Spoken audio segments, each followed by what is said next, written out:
कई लोग अपना इनकम टैक्स रिटर्न फाइल करते वक्त कुछ छोटी बड़ी गलतियां कर देते हैं। इस वीडियो में जानेंगे किस तरह से आप एक error free income tax return file कर सकते हैं। फ्रेंड्स, मैं हूं सीए हेमंत और आप देख रहे हैं आपका अपना यूट्यूब चैनल सरल फाइनेंस। अगर आप इस चैनल पे नए हैं, मुझे पहली बार देख रहे हैं, तो इस चैनल को सब्सक्राइब भी जरूर करिएगा, क्योंकि मैं लेके आता हूं वीडियोस टैक्स के ऊपर में, इन्वेस्टमेंट के ऊपर में और फाइनेंस के ऊपर में, जिसमें होता है फायदा हम सभी लोगों का। फ्रेंड्स, असेसमेंट ईयर 2021 के लिए इनकम टैक्स की ड्यू डेट अब नजदीक आ गई है और अगर आप चाहते हैं कि इनकम टैक्स रिटर्न आप टाइमली फाइल कर दें तो समय बहुत कम रह गया है। जितनी जल्दी आप अपना इनकम टैक्स का रिटर्न फाइल कर देंगे, उतनी जल्दी आप टेंशन फ्री हो जाएंगे, उतनी जल्दी आपका इनकम टैक्स रिटर्न प्रोसेस होगा और अगर आपको रिफंड आना है इनकम टैक्स डिपार्टमेंट से तो उतना ही जल्दी आपको इनकम टैक्स से रिफंड भी आ जाएगा। हम जाने अनजाने अपना इनकम टैक्स रिटर्न फाइल करते वक्त कई छोटी बड़ी गलतियां कर देते हैं और कुछ लोग तो इस भ्रम में भी हैं कि उन्हें इनकम टैक्स रिटर्न फाइल करने की जरूरत ही नहीं है।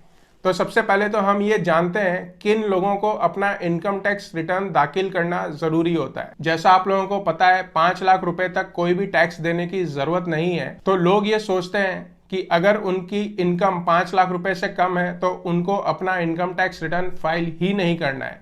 ये सबसे बड़ी गलतफहमी है। निकल जाए उतना ही आपके लिए बेहतर है, क्योंकि इनकम टैक्स हो सकता है आपको आने वाले टाइम में एक नोटिस भेज दे जिसका आपको जवाब देना हो सकता है काफी मुश्किल पड़ जाए। तो फ्रेंड्स, यहाँ पे ये जानना जरूरी है कि जिनकी टैक्सेबल इनकम 2.5 लाख रुपए से कम है वो लोग चाहें तो अपना इनकम टैक्स रिटर्न फाइल नहीं कर सकते हैं। पर जिन लोगों की इनकम 2.5 लाख से 5 लाख के बीच में, ऑल्दो आपको कोई टैक्स नहीं देना है, पर आपको अपनी इनकम टैक्स रिटर्न जरूर फाइल करनी है। तो यहाँ पे 3 अलग अलग तरह के लोग होते हैं जिनके लिए अलग अलग मिनिमम टैक्सेबल लिमिट सरकार ने तय किए हुए हैं। अगर आपकी उम्र 60 साल से कम है तो 2.5 लाख से ऊपर आपकी अगर इनकम है तो आपको रिटर्न फाइल करना जरूरी है। दूसरा, अगर किसी की उम्र 60 साल से लेके 80 साल के बीच में है तो उनको 3 लाख रुपए तक की छूट है। उनकी जो बेसिक एग्जेम्पशन लिमिट है वो 3 लाख रुपए है। और जो सुपर सीनियर सिटीजन्स हैं, यानी कि जिनकी उम्र 80 साल से ज्यादा है, वो लोग अपनी income tax return 5 lakh cross करने पे फाइल कर सकते हैं, क्योंकि उनकी बेसिक एग्जेम्पशन लिमिट 5 लाख रुपए। पर अगर आप 60 साल से नीचे हैं तो 2.5 लाख से 5 लाख के बीच में भी अगर आपकी इनकम है तो आपको अपना रिटर्न फाइल करना जरूरी है। इसके अलावा इस साल से एक नया प्रावधान आया है जिसमें अगर आपकी इनकम 2.5 लाख रुपए से कम है पर फिर भी अगर आपने पूरे साल में ये काम किए हैं तो आपको अपनी रिटर्न जरूर फाइल करनी होगी। तो वो कौन कौन से काम है? पहला, अगर आपने 1 लाख रुपए से ज्यादा इलेक्ट्रिसिटी बिल भरा है पूरे साल में।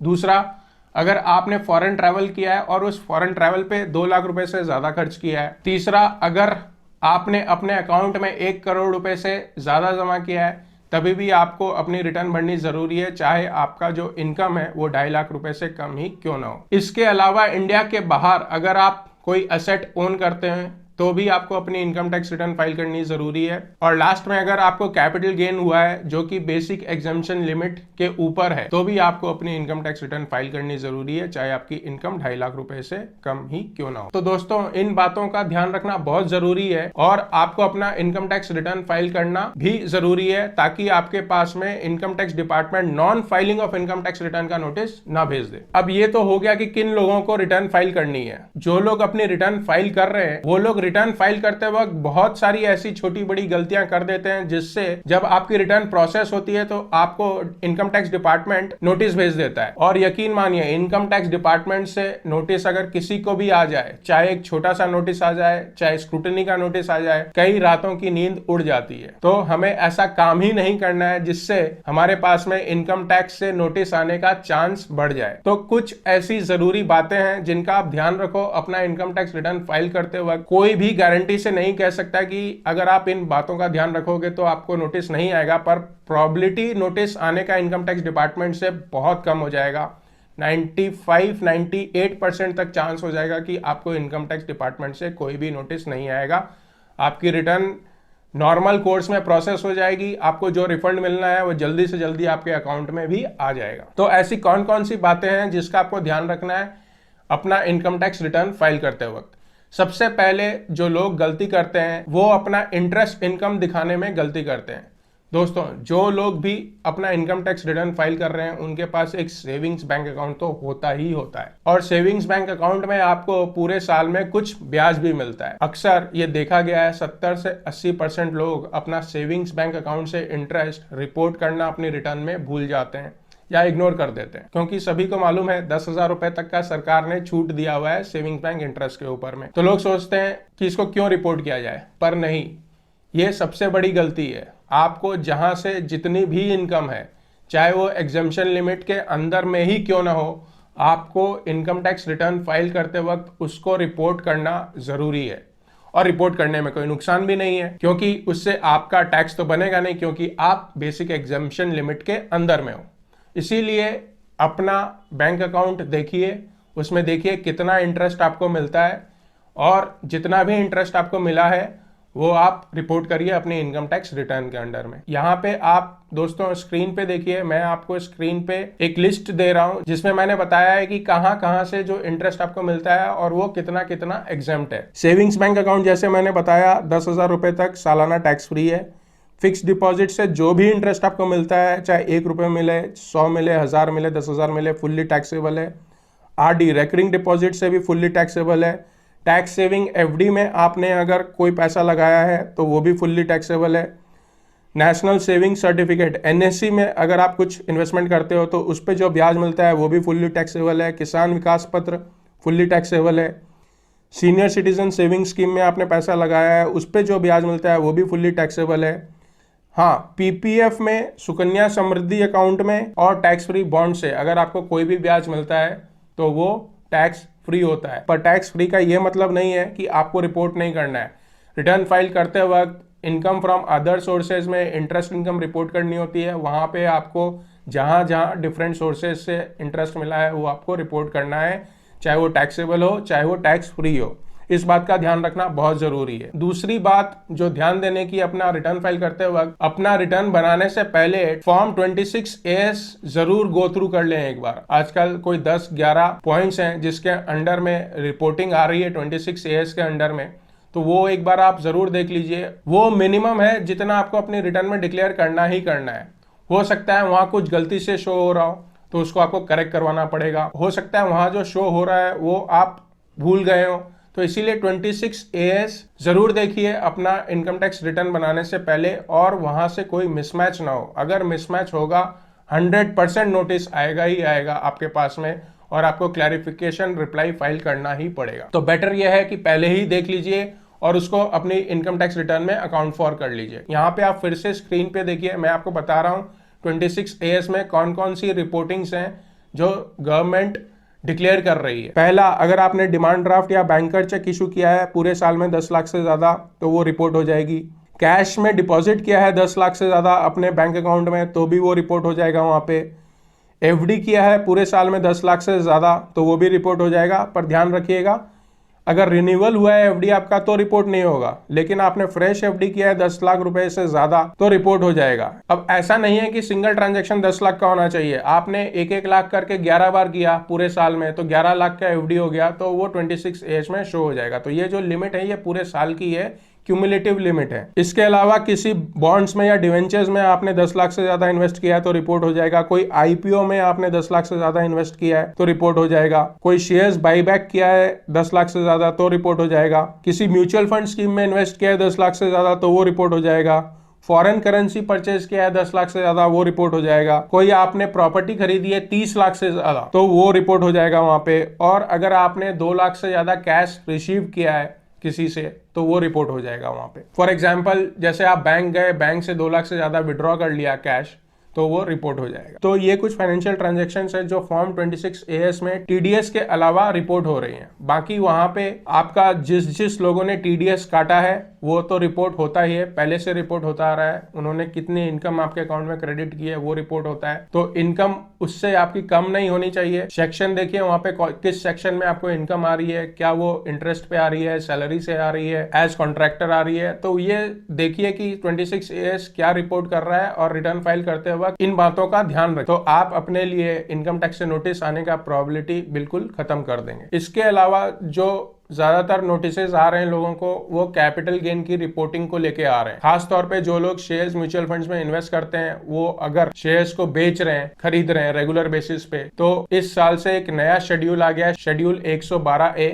जिसमें आपको रिपोर्ट करना है स्क्रिप्ट वाइज डिटेल्स, यानी कौन सा शेयर खरीदा, कितना खरीदा, कब बेचा, कितने में बेचा, नंबर ऑफ यूनिट्स कितने थे। ये आपको इंडिविजुअल शेयर वाइज या म्यूचुअल फंड वाइज आपको रिपोर्ट करना है शेड्यूल 112A में। अगर आप कंसोलिडेटेड फिगर दोगे तो आपको नोटिस आ जाएगा कि आपने डिटेल नहीं भरी है, तो आप अपना डिटेल फिल करिए। आप नोटिस से बचना चाहते हो तो शेड्यूल 112A जरूर भरिएगा। तो कैपिटल गेन की रिपोर्टिंग को लेके आपको काफी सावधानी बरतनी है। जहां पे भी आपका डीमैट अकाउंट होगा, ट्रेडिंग अकाउंट होगा, वो लोग एक प्रॉफिट एंड लॉस अकाउंट पूरे साल का स्टेटमेंट देते हैं, वहां से जरूर टैली कर लीजिएगा आपको कितना प्रॉफिट हुआ है या नुकसान हुआ है, और जो आप शेड्यूल बना रहे हैं उसका टोटल उससे मैच कर रहा है कि नहीं कर रहा है। टैक्सेशन की अगर बात करें, अगर आपने स्टॉक्स में, इक्विटी फंड्स में या इक्विटी ओरिएंटेड हाइब्रिड फंड्स में पैसा लगाया है और 1 साल के अंदर बेच दिया है तो शॉर्ट टर्म कैपिटल गेन कहलाएगा और 15% आपको कैपिटल गेन टैक्स देना पड़ेगा। अगर आपने प्रॉपर्टी में इन्वेस्टमेंट किया है, 2 साल से पहले बेच दिया है, पहले ये टाइम लिमिट 3 साल की थी, अब 2 साल हो गई है, 2 साल के पहले बेच दिया तो शॉर्ट टर्म कैपिटल गेन कहलाएगा। और क्योंकि ये शॉर्ट टर्म है तो आपके इनकम में ऐड हो जाएगा और स्लैब पे टैक्स लगेगा। उसी तरह से अगर डेट फंड है, गोल्ड फंड है और 3 साल से पहले आपने बेच दिया है तो शॉर्ट टर्म कैपिटल गेन कहलाएगा और आपके इनकम में ऐड हो जाएगा और स्लैब वाइज रेट लगेगा। अगर पीरियड इससे ज्यादा हो जाता है तो वो लॉन्ग टर्म कैपिटल गेन हो जाता है। Long term capital gain stocks और इक्विटीज पे 1 लाख रुपए का एग्जेम्पशन है। कई लोग ये पूछते हैं कि अगर 1 लाख से कम है तो क्या हमें रिपोर्ट करनी है? अरे बाबा, बिल्कुल करनी है, नहीं करोगे तो नोटिस आएगा।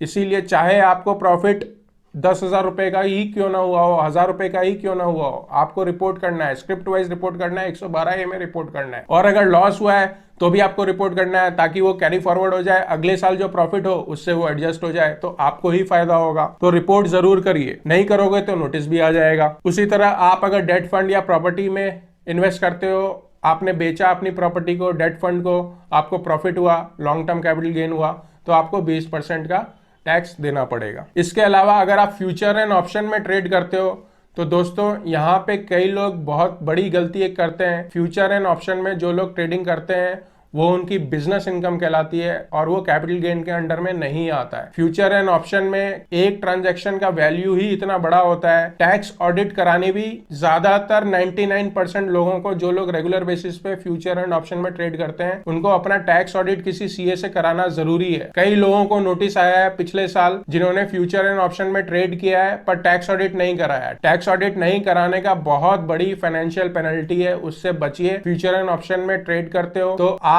एक बिजनेस कर रहे हो और बिजनेस से आपको अपनी इनकम रिपोर्ट करनी होगी, तो ये गलती बिल्कुल भी मत करिएगा। टैक्स ऑडिट भी साथ में जरूर कराइएगा। और लास्ट में फ्रेंड्स, आमतौर पे जो लोग गलती कर रहे हैं वो इनकम की क्लबिंग को लेके कर रहे हैं। मान लीजिए आपने अपने बच्चों के नाम पे कोई एफडी खोला, तो उस एफडी से जो इंटरेस्ट आएगा वो आपकी इनकम में क्लब होगा, वो रिपोर्ट करना कई लोग भूल जाते हैं। यहां तक कि अगर आपने अपनी वाइफ को पैसा दिया है और आपकी मिसेज ने उस पैसे को एफडी में इन्वेस्ट कर दिया है, तो वो जो इंटरेस्ट आ रहा है वो इंटरेस्ट आपकी इनकम में क्लब होगा। ऑलमोस्ट सभी लोग ये नहीं जानते हैं कि वाइफ को भी जो हम पैसा दे रहे हैं, मान लीजिए वाइफ अर्निंग नहीं है, केवल एक हाउस वाइफ है, उनके अकाउंट में पैसा दे दिया, सच मानिए तो सर खा जाती हैं कि भैया दो पैसे दो, घर खर्च में चाहिए, और उसमें से बचा के अपने अकाउंट में डालती रहती हैं। तो उस पर जो ब्याज मिलता है वो भी आपको अपनी इनकम में रिपोर्ट करना है, वो कभी भी नहीं बताएंगी। आपको एक सीक्रेट एजेंट की तरफ पता करना पड़ेगा और अपनी इनकम में उसको रिपोर्ट करना पड़ेगा।